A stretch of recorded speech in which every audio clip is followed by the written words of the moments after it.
Hi Jaden, how are you doing today? Hi, Hannah. I'm doing great today, but I have a few questions about my stance as an American citizen. Well, Jaden, I'm pretty sure I can help you with that because I have lots of information about our country as a whole. But in order to understand that, we need to look at Greece's democracy in order to see how our nation came to be.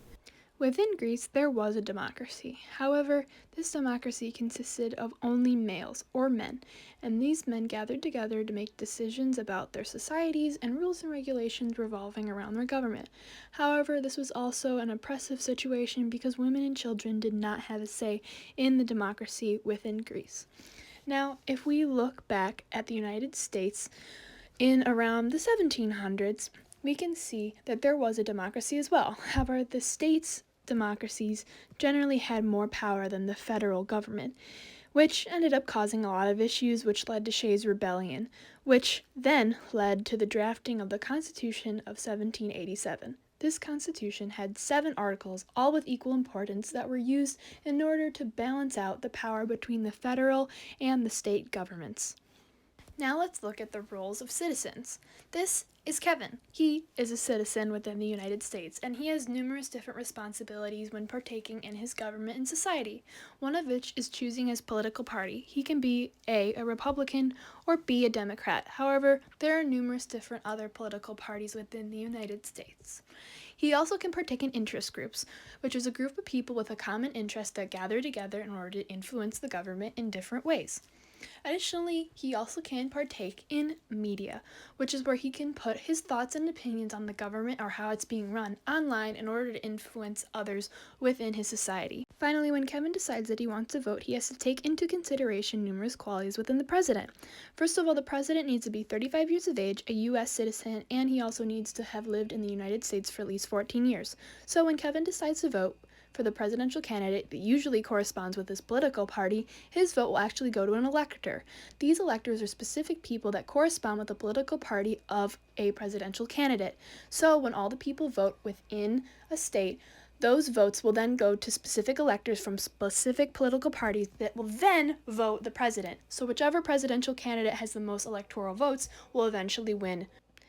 Once the president is in office, he has numerous different duties, one of which is a veto. If he gets a bill or a potential law that he does not like, he can veto it by preventing it to become a law. He is also commander-in-chief, which means that he can control the military regardless if Congress has declared war on another country or not. Let's just say that Kevin does not like what the president is doing within office. He wants to somehow get rid of the president from the White House. Turns out that the House of Representatives has a similar view, and they all want to also get rid of the president from office. They can cast in a specific amount of votes to see if they wish to impeach the president or not, or get rid of him.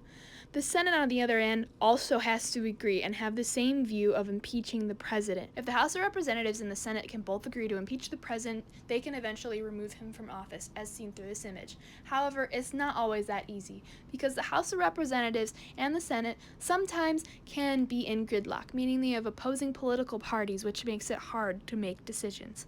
Now, there are 3 different branches of the U.S. government, and as I explained, there is the House of Representatives and the Senate, which all make up the legislative branch. When I describe the president, that makes up the executive branch, and the only branch left to discuss is the judicial branch. The judicial branch consists of people or judges that determine what consequences are necessary for people who commit state or federal crimes. These judges usually serve a lifetime term, meaning that they can work for their entire lives if they're up to it. They also have the job of interpreting the Constitution. Now, Jaden, let's just say that you are speeding, and unfortunately, you get pulled over by the cop.